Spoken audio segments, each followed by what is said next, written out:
ইরানে ইসরায়েলের অবৈধ হামলা ১২ দিন ধরে চলে। এ সময় ধ্বংসস্তূপ থেকে টেনে তোলা ইরানি শিশুদের ছবি পশ্চিমা গণমাধ্যমের প্রথম পাতায় দেখা যায়নি। এর পরিবর্তে নিরাপদ বাংকারে আশ্রয় নেওয়া ইসরায়েলিদের নিয়ে বড় বড় প্রতিবেদন প্রকাশিত হয়েছে। পশ্চিমা গণমাধ্যম ভাষা মুছে দেওয়ার কাজে খুবই নিখুঁত।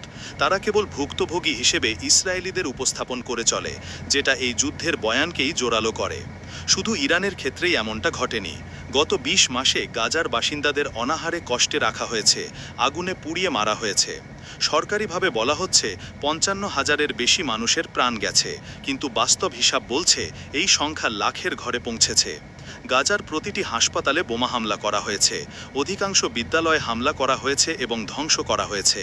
অ্যামনেস্টি ইন্টারন্যাশনাল ও হিউম্যান রাইটস ওয়াচের মতো শীর্ষ মানবাধিকার সংস্থাগুলো ইতিমধ্যেই ঘোষণা দিয়েছে যে ইসরায়েল গণহত্যা চালাচ্ছে।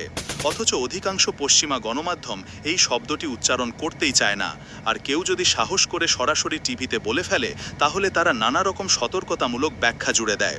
উপস্থাপক ও সম্পাদকেরা সব কিছু করেন, শুধু তারা ইসরায়েলের অন্তহীন সহিংসতাকে দৃঢ় কণ্ঠে স্বীকার করেন। যুদ্ধাপরাধের সুস্পষ্ট প্রমাণ থাকার পরও ইসরায়েলি সেনাবাহিনীকে পশ্চিমা গণমাধ্যমে কোনো নিন্দা সমালোচনা করা হয় না। তাদের যুদ্ধাপরাধের কোনো তদন্তও করা হয় না।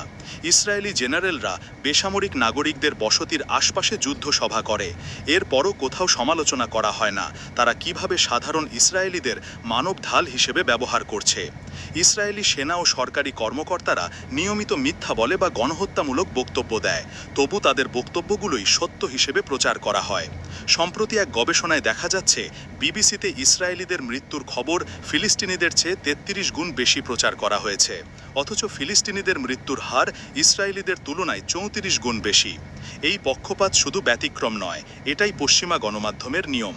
ফিলিস্তিনের মতো ইরানের ক্ষেত্রেও বেছে বেছে সতর্কতার সঙ্গে শব্দ ব্যবহার করা হয়।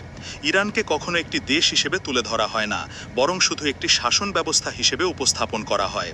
ইরান কোনো সরকার নয়, বরং একটি হুমকি। তারা কোনো জনগোষ্ঠী নয়, বরং একটি সমস্যা। প্রায় প্রতিটি প্রতিবেদন ইসলামিক শব্দটি অবমাননাকর শব্দের মতো যুক্ত করা হয়।